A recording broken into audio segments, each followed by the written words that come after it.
कल और आएंगे नगमों की खिलती कलियां चुनने वाले, हमसे बेहतर कहने वाले, तुमसे बेहतर सुनने वाले। कलम और किताब की ताकत क्या है, शिक्षा की ताकत क्या है, इसे मुझे बताना था आम व्यक्ति को कि कोई गरीब किसान मजदूर भी पढ़ लिख करके कितना आगे बढ़ सकता है, देश का, समाज का, सबका भला होगा, और कैसे उसको पढ़ने नहीं दिया जा रहा है। और पॉलिसी ऐसी बनाई जा रही है, शैक्षणिक संस्थानों के भीतर बहुत कुछ ऐसा किया जा रहा है जिससे कि वो लोगों के हाथ से दूर हो रही है। इन दोनों तरह के किस्सों का मिला जुला नाम है प्रोफेसर की डायरी।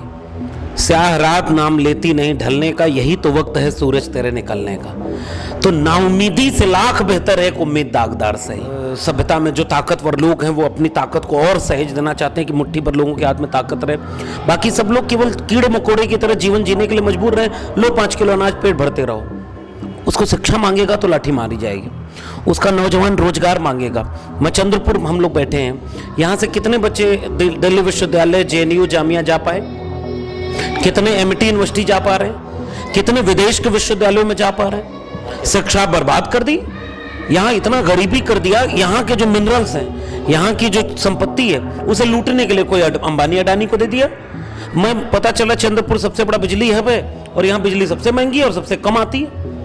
तो जो पैदा किया वो खा नहीं पाया, जो मकान बनाया वो रह नहीं पाया, जो सभ्यता संस्कृति को बना रहा है उसी को से उसको छीन लिया जा रहा है। ये चुनौतियां रहेंगी, लेकिन मैं नौजवानों से कहूंगा कि बाबा साहब अम्बेडकर का संविधान, मंडल कमीशन, शिक्षा, कलम, किताब, अपने हक को जानो, पहचानो, अपना शत्रु पहचानो, अपना दोस्त पहचानो, उस रास्ते पर चलकर आगे बढ़ो। एक सवाल इस बात का नहीं है कि प्रोफेसर लक्ष्मण यादव को नौकरी से क्यों निकाल दिया गया। बहुत सारे लोग तो जेल में बंद हैं, मार दिए गए। गौरी लंकेश, पंसारे, कलबुर्गी, दाभोलकर सच और हक की बात बोले, गोली मार दी गई। आज भी सच और हक की बात करने वाले लोग जेलों में बंद हैं। मैं तो जिंदा हूं, आजाद हूं, बाहर हूं। कोई जेल में बंद है, उसके हिस्से की लड़ाई कौन लड़ेगा? जो गोली मार दिया गया सच बोलने पे, कौन नरेंद्र दाभोलकर को मारा और क्यों मारा? क्योंकि नरेंद्र दाभोलकर, पंसारे, कलबुर्गी, गौरी लंकेश तर्क से बात करते थे, वैज्ञानिक सोच की बात करते थे, समतावादी समाज बनाना चाहते थे, पाखंड का विरोध करते थे। इसी समाज में कबीर पैदा हुए, कबीर के खिलाफ भी समाज खड़ा रहा। लेकिन समाज आज भी कबीर को याद करता है, बुरे लोगों को कभी याद नहीं किया जाता। जो संघर्ष किया, जो मानवतावादी है, जो दुख दर्द को दूर करता है, जो मोहब्बत की बात करता है, लोगों को जोड़ता है, उसके रास्ते हमेशा खुले रहेंगे। एक नौकरी जाए तो क्या है, प्रोफेसर की नौकरी चलेगी। मुझे लोग इतना प्यार देते हैं, सम्मान देते हैं, हक और अधिकार की लड़ाई जारी रखी जाएगी। इसलिए हर नौजवान के पास एक रास्ता है, शिक्षा के लिए लड़ो, पाखंड से दूर रहो, अंधविश्वास से दूर रहो, कलम और किताब के पास जाओ, वैज्ञानिक सोच रहो। इस देश के नौजवानों को मैं हमेशा 2 पैगाम देता हूँ। नफरत अपने मन में मत पालो, किसी जाति के खिलाफ, किसी धर्म के खिलाफ, किसी मजहब के खिलाफ। नफरत करने वाले लोग आपको तोड़ना चाहते हैं। वो पहले आपको अशिक्षित रखते हैं ताकि आप पढ़ लिख करके समझदार न बन जाओ। डिग्री ले लो, कभी कभी तो फर्जी डिग्री पे मिल जाती है, इंटायर पॉलिटिकल साइंस की। विदर्भ में कितना स्कूल है सरकारी जहां गरीब का बच्चा पढ़ रहा है। ये गरीब क्या कीड़े मकोड़े की तरह रहने के लिए इंसान ने 5 किलो अनाज दे दो सब जिंदा रहेंगे? और इनकी जमीन पर कौन मालिक बन गया? इनका मिनरल्स कौन खा रहा है? ये जो कोयला है, इसका लाभ, ये कोयला किसका था? अगर ये कोयला भारत सरकार का है, अगर यहाँ के मिनरल्स भारत सरकार के हैं, तो जिस इलाके के बाशिंदे हैं उनसे उनको छीन करके किसी और को बेच दिया जाए ताकि वो करोड़ों अरबों रुपया मुनाफा कमा के दुनिया का अमीर आदमी बन जाए। 3-3 महीने अपने बेटे बेटियों की शादी करे, और यहाँ बेटे बेटियों की शादी कोई पूछने वाला नहीं है, शिक्षा मिली नहीं, बीमार की तरह लोग यहाँ जिंदा हैं किसी तरह, तन पर लिबास नहीं है, चेहरा देख करके बता देंगे कि बदहाली में बीमार और कुपोषण के शिकार यहाँ पर आदिवासी पड़े हुए हैं। महिलाओं के साथ इतना बलात्कार और अन्याय हो रहा है, उनकी बहन बेटियों को सुरक्षा नहीं है। तो जो मिनरल्स है, जो खनिज है, जो जल जंगल जमीन है, वो जिसकी है उससे छीन करके पूंजीपति को बेच दो, और ये इंसान क्या करेगा? इसलिए नौजवानों, अपने भारत को पहचानो, पढ़ो। पढ़ो इसलिए क्योंकि जानो कि तुम्हारे आसपास हो क्या रहा है। किताब पढ़ो, डिग्री लो, कलम हाथ में लो, स्कूल जाओ, नहीं स्कूल जा पाते हो ऑनलाइन पढ़ो, नहीं ऑनलाइन है, नेटवर्क नहीं है, यहाँ पर तो कोई जियो दंदनादन है ही नहीं, यहाँ तो नेटवर्क ही नहीं है। ऑनलाइन इंडिया, वन इंडिया करते थे। कलम और किताब चेतना देगी, इसलिए खूब पढ़ाई करो, नफरत किसी से मत करो। और दूसरी बात, अपना शत्रु पहचानो। जो तुम्हारे हाथ से कलम किताब छीन रहा है, जो तुम्हें आपस में लड़वा रहा है, आरक्षण के नाम पर लड़ जाओ, गरीब अमीर के नाम पर लड़ जाओ, इस जाति के लोगों को उस जाति से लड़ा दो, इस धर्म को दुश्मन बना के केवल मुसलमानों के खिलाफ देश को भड़काओ, और असली मुद्दों पर बात ना हो इस देश में कि बेरोजगारी क्यों बढ़ रही है, रोजगार चाहिए कि नहीं काम को। ये अगर हाथ बेरोजगार रहेगा तो चोरी करने जाएगा, नशा करने जाएगा, हत्या करने जाएगा, छीनने जाएगा, अपराध में जाएगा, दंगे में चला जाएगा, क्योंकि भूख सबको लगती है और कोई भूख से खेलता है। नमस्कार, लाइव चंद्रपुर में आप सभी का स्वागत है। आज हमारे साथ प्राध्यापक डॉक्टर लक्ष्मण यादव सर है और आप सभी जानते हैं कि एक जहाँ एजुकेशन ये नाम ही आता है शिक्षण, वहाँ यादव सर का नाम ना ये हो नहीं सकता। और ऐसी कुछ एक दो सवाल जानने की कोशिश करेंगे, सवालों का जवाब जानने की कोशिश करेंगे, क्योंकि पूरा भारत देश युवाओं के नाम से जाना जाता है। और हमारे साथ जुड़े हैं, नमस्कार, आपका लाइव चंद्र में स्वागत है। बहुत बहुत धन्यवाद सर।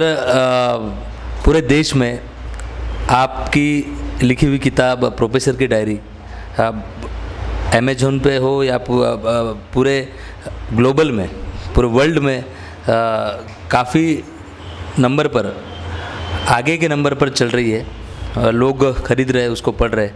वो किताब में ऐसा क्या है और आपको ये अपने जहन में कब आया कि ये किताब लिखनी चाहिए और कैसे शुरू हुई ये किताब की कहानी? बहुत शुक्रिया तेज जी आपका और चंद्रपुर लाइव के लोगों का शुक्रिया कि वो इस बातचीत के लिए आपने आमंत्रित किया। किताब का सवाल मेरे अपने जीवन से जुड़ा हुआ है। एक अकादमिक जगत से जुड़ा हुआ शख्स जो जैसे कलम और किताब ने बनाया हो, क्योंकि उसकी पीढ़ियां गुजर गईं गाय भैंस चराते चरवाहा परिवार का, किसान परिवार का एक शख्स जिसके हाथ में जब कलम और किताब आई तो उसने अपना मुस्तकबिल बदलने की कोशिश की। बाबा साहब के संविधान ने, मंडल कमीशन ने वो रास्ता बनाया, परिवार ने साथ दिया, तो इलाहाबाद विश्वविद्यालय पहुंचा, फिर दिल्ली विश्वविद्यालय पहुंचा, पढ़ाया 14 साल पढ़ाया, और फिर ये भी देखा कि उस कलम और किताब को छीना जा रहा है, उसे गुलाम बनाया जा रहा है, बेचा जा रहा है। शैक्षणिक संस्थानों के भीतर बहुत कुछ ऐसा किया जा रहा है जिससे शिक्षा सबके हाथ से छीन ली जाए। ये दो तरह के किस्से थे।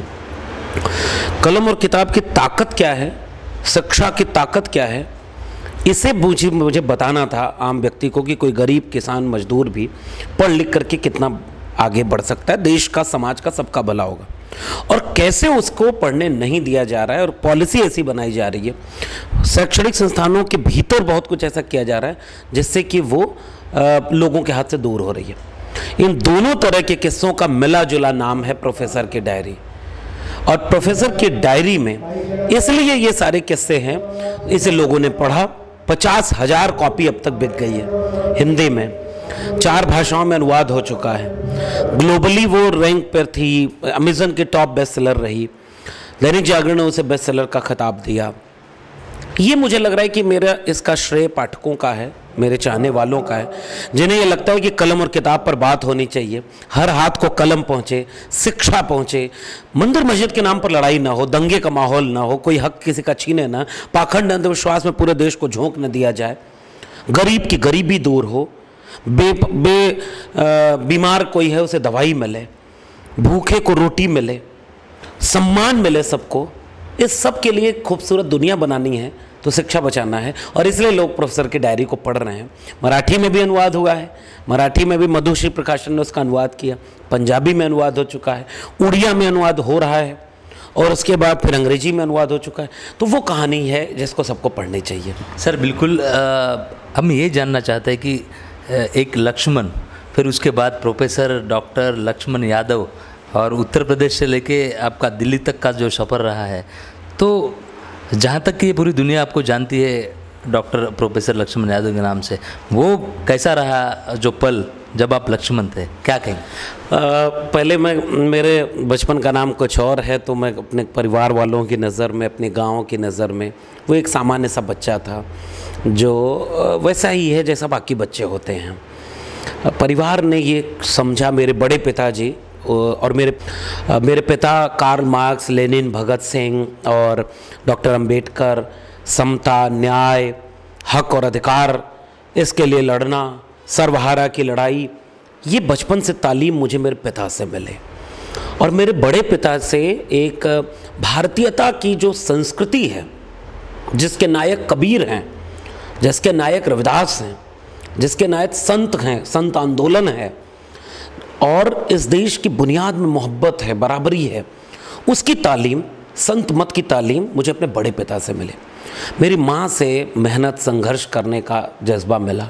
तो एक सामान्य सा बच्चा जैसे बाकी बच्चे पलते हैं, आगे बढ़ते हैं, वैसे ही मैं भी। मुझे इलाहाबाद विश्वविद्यालय मेरे परिवार ने भेजा, मैं विश्वविद्यालय का टॉपर बना, और कलम और किताब से मुझे ये लगता था, मुझे पता था कि अगर मैं नहीं पढ़ पाया, अच्छे से नहीं आगे बढ़ा, तो वापस शायद गाय भैंस चराना पड़ेगा, या खेत में काम करना पड़ेगा, या कहीं कुछ मेहनत मजदूरी करनी पड़ेगी, कोई छोटा मोटा नौकरी। मुक्ति फिर परिवार को कैसे मिलेगी, समाज को कैसे मिलेगी? और मेरे बड़े सपनों का क्या, जो मेरे कॉमरेड पिता ने मुझे दिखाया, जो मेरे बड़े पिता ने मुझे दिखाया, मेरे कलम और किताबों ने बचपन से मुझे दिखाया कि भीड़ में शामिल होकर के गुम नहीं हो जाना है, अपनी एक पहचान बनानी है, अपना एक तेवर रखना है, और अपनी एक विचारधारा चुननी है। तो इलाहाबाद विश्वविद्यालय ने उसे संभाला, सहेजा, उसे बनाया इलाहाबाद विश्वविद्यालय ने। दिल्ली विश्वविद्यालय ने उसे और परिष्कृत किया। और मेरे जाकिर हुसैन कॉलेज ने जब 14 साल मुझे पढ़ाने का मौका दिया, मेरी कक्षाओं ने, मेरे विद्यार्थियों ने, मेरे दोस्तों ने, मेरे गुरुओं ने इन सारी चीज़ों को सिखाया। अम्बेडकराइट साथी मिले, हमारे विश्वविद्यालय में बहुत सारे दोस्त मिले, दलित, पिछड़े, प्रोग्रेसिव सोच वाले, संविधान को मानने वाले, उन सब ने मिलकर हमें बनाया है। और वो बनने की यात्रा बड़ी कमाल की है। और मैं अभी भी कह रहा हूं कि मैं अभी भी बन रहा हूं, मैं अभी भी एक विद्यार्थी हूं, हिंदी साहित्य का एक विद्यार्थी, जो अब कला, संस्कृति और भारतीयता को पहचानने और जानने की कोशिश कर रहा है। तो अभी ये सफर जारी है, अभी तो नापी है मुट्ठी भर जमी, अभी तो सारा आसमान अभी बाकी है। बिल्कुल बिल्कुल, रोंगटे खड़े कर देने वाली ये आपकी बचपन से लेके यहाँ तक की कहानी रही है। हम ये जानना चाहेंगे कि बाबा साहब ने कॉन्स्टिट्यूशन तो लिखा, कॉन्स्टिट्यूशन के बाद पहली बार ये पूरे देश का चुना हुआ, और सोशल मीडिया हो या बहुत सारी चीज़ों में ये कहने लगे कि ये अभी लोकशाही, कॉन्स्टिट्यूशन बचाने की लड़ाई है, और कॉन्स्टिट्यूशन को लेके ये चुना हुआ और काफ़ी सफल रहा है। एक तरीके से देखा जाए तो एक हिडन हौसला जो है पूरे इंडिया में, मैंने भारत के लोगों को मिला है। ऐसे में बार बार कॉन्स्टिट्यूशन पे न चलने की, या फिर कॉन्स्टिट्यूशन को गलत तरीके से चलाने की जो साजिश इस देश में चल रही है, उसको कैसा बाउंड किया जा सकता है? आप युवा एक एजुकेशन फील्ड में हो, इसमें एक और सवाल जोड़ देता हूँ मैं कि सब कहते हैं, महापुरुष हमारे हैं, हमारे माता पिता, गुरुवर्य कहते हैं कि आप अच्छा पढ़ लिख के बड़े हो जाओ, फिर उसके बाद प्रोफेसर बनो। फिर इसी देश में, इसी दुनिया ने आपको उस मुकाम पे पहुंचने के बाद उसको बर्खास्त करने पे लाके खड़ा, कगार पे लाके खड़ा करने की, तो ये कहीं ना कहीं दुखद जो चीज़ है। तो ये क्या इंस्पिरेशन रहेगा युवाओं को, क्योंकि इतना पढ़ने के बाद जो है आपको नौकरी गंवानी पड़ी, इसके पीछे का क्या है? मैं तो कहूँगा नीतीश जी कि ये धरती भी इंसानों के रहने लायक नहीं थी। इंसान ने अपनी मेधा से, अपनी कुशलता से, सांगठनिक क्षमता से, संघर्ष से इस दुनिया को रहने लायक बनाया। हाथ से मेहनत करने वाले कमेरा लोगों ने धरती का सीना चीर कर उसे उपजाऊ बनाकर अन्न उपजाए, लोगों का पेट भरा। मेधा ने विज्ञान तकनीक का विकास किया, संस्कृति का विकास किया, ये दुनिया इतनी खूबसूरत बनी। अभी भी इसमें बहुत सारी कमियां हैं, उसे और आगे बढ़ाने की कोशिश करते हैं। बहुत सारी चुनौतियां हैं, जिन चीज़ों का आविष्कार अच्छी खोज के लिए हुआ, उसी से विनाश का काम किया गया। ये मनुष्य की प्रकृति है, सभ्यता का इतिहास है। आज भी मैं देश के नौजवानों को कहता हूँ कि आपके आगे बढ़ने के रास्ते कम किए जा रहे हैं, बेरोजगार बनाया जा रहा है, आपको शिक्षा आपके हाथ से छीनी जा रही है, शिक्षा महंगी की जा रही है। अगर आप पढ़ लेते तो चेतना हो जाती, सवाल पूछते, किसी दंगाई भीड़ का हिस्सा नहीं बनते, कोई आपको पाखंड में नहीं फंसा देता, कोई आपके हक को आपके छीन करके किसी और की मदहोशी में नहीं शामिल कर देता। बहुत सारे रास्ते बंद किए जा रहे हैं, फिर भी स्याह रात नाम लेती नहीं ढलने का, यही तो वक्त है सूरज तेरे निकलने का। तो नाउमीदी से लाख बेहतर है कि उम्मीद दागदार सही। नाउमीद करने के लिए सरकारें बैठी हैं, सभ्यता में जो ताकतवर लोग हैं वो अपनी ताकत को और सहेज देना चाहते हैं कि मुट्ठी भर लोगों के हाथ में ताकत रहे, बाकी सब लोग केवल कीड़े मकोड़े की तरह जीवन जीने के लिए मजबूर रहे। लो 5 किलो अनाज पेट भरते रहो। उसको शिक्षा मांगेगा तो लाठी मारी जाएगी, उसका नौजवान रोजगार मांगेगा। मैं चंद्रपुर हम लोग बैठे हैं, यहाँ से कितने बच्चे दिल्ली विश्वविद्यालय, JNU जामिया जा पाए, कितने MIT यूनिवर्सिटी जा पा रहे हैं, कितने विदेश के विश्वविद्यालयों में जा पा रहे हैं। शिक्षा बर्बाद कर दी, यहाँ इतना गरीबी कर दिया। यहाँ के जो मिनरल्स हैं, यहाँ की जो संपत्ति है, उसे लूटने के लिए कोई अंबानी अडानी को दे दिया। मैं पता चला चंद्रपुर सबसे बड़ा बिजली हब है और यहाँ बिजली सबसे महंगी है और सबसे कम आती है। तो जो पैदा किया वो खा नहीं पाया, जो मकान बनाया वो रह नहीं पाया, जो सभ्यता संस्कृति को बना रहा है उसी को से उसको छीन लिया जा रहा है।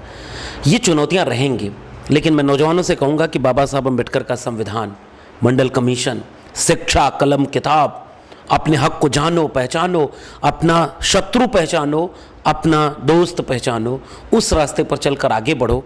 एक सवाल इस बात का नहीं है कि प्रोफेसर लक्ष्मण यादव को नौकरी से क्यों निकाल दिया गया।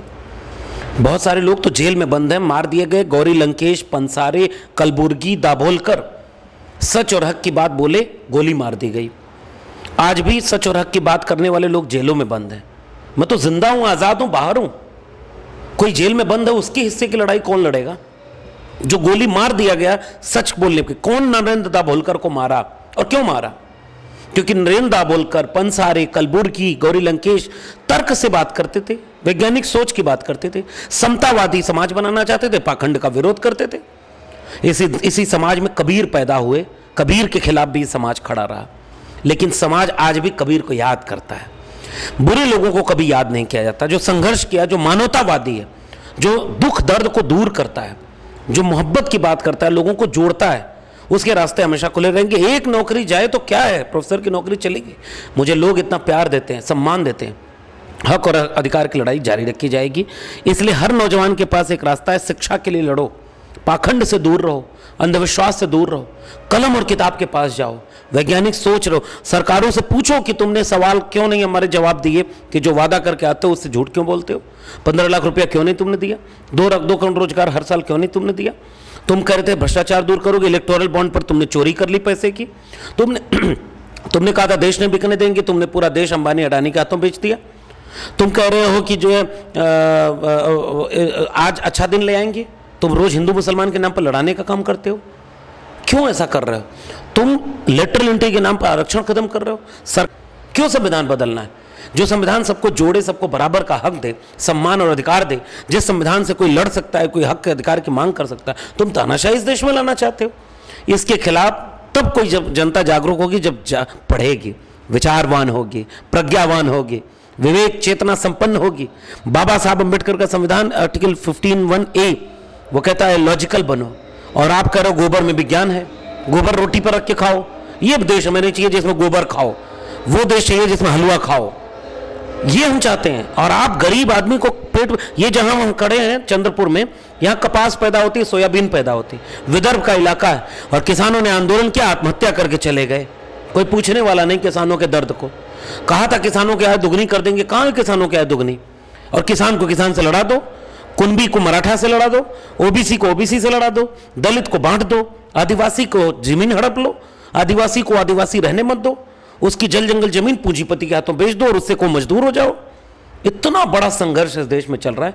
उस संघर्ष को लड़के इंसान को इंसान के बराबर होकर के हक और अधिकार दिलाने वाला रास्ता जो है वो भारत का संविधान है। उस रास्ते पर चल करके इसीलिए लोग संविधान को बदलना चाहते हैं, क्योंकि संविधान उनके रास्ते में अड़े आता है कि मुट्ठी भर लोगों का ताकतवर देश कैसे बने। संविधान कहता है सबको ताकत मिल जाए। हम इसलिए संविधान बचाना चाहते हैं, वो संविधान बदलना चाहते हैं। आज हार गए थोड़ा सा। मैं तो यूपी से आता हूं, यूपी वाले पीडीए ने हराया अखिलेश यादव के पीडीए में। अयोध्या में एक अवधेश प्रसाद पासी एक कमेरा खड़ा हो गया और उनके सांप्रदायिक राजनीति को हरा दिया। संविधान हराएगा, संविधान हम सबको मानवतावादी बनाएगा, संविधान हम सबको बराबर बनाएगा। संविधान को इसलिए हम बचाना चाहते हैं, वो संविधान बदलना चाहते हैं। हम मानवतावादियों की लड़ाई जारी रहेगी। बिल्कुल सही। इसी बातचीत को हम आखिरी तौर पे ले जा रहे हैं। इस पे ये जो हमारे देश की युवा है वो इस कगार पे खड़े हैं। ना ही आप जैसा वन नेशन वन इलेक्शन की बात होती है, वन एजुकेशन की पॉलिसी नहीं है। एजुकेशन पॉलिसी अभी चेंज कर दी है सेंट्रल ने। और ये जो सभी जो अपनी सत्ता पाने के लिए जिस तरीके से एजुकेशन हेल्थ का खिलौना करके रख दिया है, 2-3 साल पहले बहुत बड़ा कोरोना नाम का एक बहुत बड़ा विषाणु आया था और बहुत सारी ज़िंदगी और औद्योगिक जो क्षेत्र है वो काफ़ी पीछे हम छोड़ के चले गए। ऐसे में आपने जैसे कहा कि हम यहाँ विदर्भवादी है, मिनरल्स भी है, बिजली भी बनती है, यहाँ पे ब्लैक सिटी करके जाना जाता है क्योंकि कोयला भी बहुत सारा है, तो यहाँ के बच्चे भी जेएनयू तक पहुँच नहीं पाते। तो आखिरी में आप क्या कहना चाहोगे कि ताकि ये जो युवा है या फिर ये जो सत्ताधारी है इनको कैसे लगाम लगाई जा सकती है, क्या कहोगे? इस देश के नौजवानों को मैं हमेशा 2 पैगाम देता हूँ।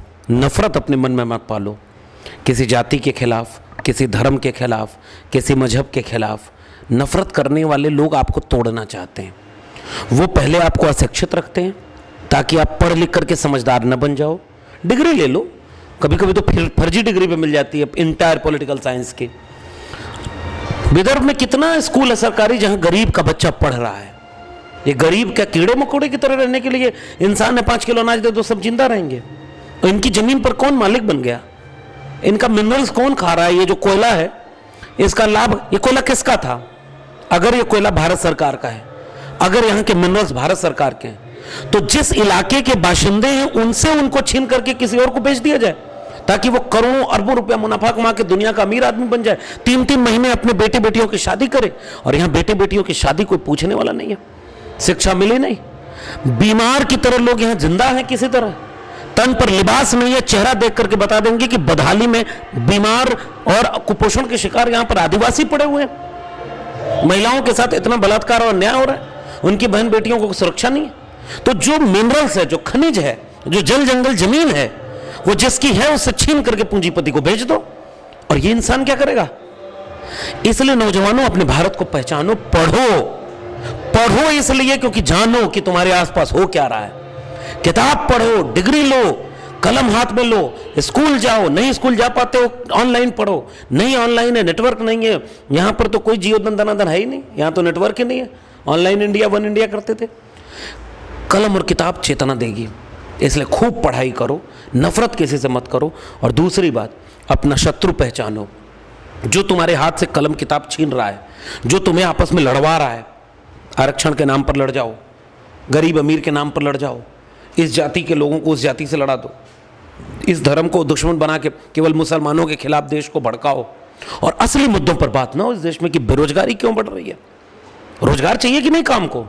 ये अगर हाथ बेरोजगार रहेगा तो चोरी करने जाएगा, नशा करने जाएगा, हत्या करने जाएगा, छीनने जाएगा, अपराध में जाएगा, दंगे में चला जाएगा, क्योंकि भूख सबको लगती है और कोई भूख से खेलता है। तो हाथ को काम कैसे मिलेगा? उसको रोजगार कैसे मिलेगा? वो शिक्षा पाएगा तो उसको रोजगार मिलेगा।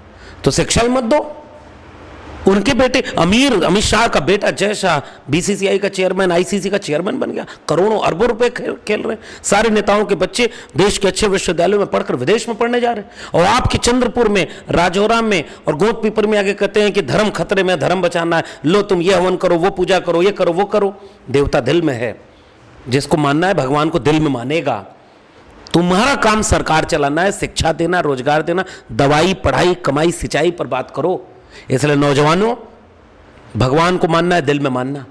और दूसरा कोई अपने खुदा को मानता है उसको मानने दो। जितना तुम्हें मोहब्बत होगी उतना उसको मोहब्बत होगी। इस नफरत में मत जाओ, धर्म के पाखंड में मत जाओ। शिक्षा पाओ, कलम किताब लो, अपने हक अधिकार को पहचानो, अपने इतिहास को जानो, वर्तमान को पहचानो और भविष्य के लिए एकजुट हो जाओ। केवल मेरा यही पैगाम रहेगा। बिल्कुल आखिर में ये कहेंगे कि ये जो प्रेरणा है, ये जो ताकत है, क्योंकि जिस तरीके से देश में गोदी मीडिया कहा जाता है और मीडिया बेचा गया है क्योंकि मीडिया में रेगुलेशन नहीं है, ये सारी चीज़ें हैं। ऐसे में इस उम्र में इतनी ताकत और प्रेरणा कहाँ से आती? कि तूफान आया है।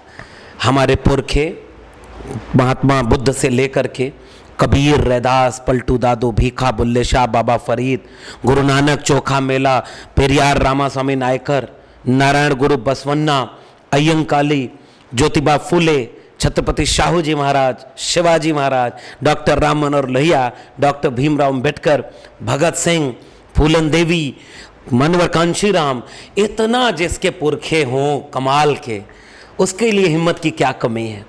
बस बशर्ते कि उनको जान जाओ, उनको पहचान जाओ, उनको पढ़ो, उनसे सीखो, अपने आप ताकत मिलेगी। सच का रास्ता चुन लोगे आप, इंसानियत का रास्ता, इंसान को इंसान के बराबर मानने का रास्ता चुन लोगे, अपने आप सफ़र पे निकल पाओगे। और मैं कोई नया नायाब नहीं हूँ, हमसे हजारों साल से पहले ये लड़ाई चली आ रही है इंसान को इंसान के बराबर बनाने की, और हमारे बाद तक चलती चली जाएगी।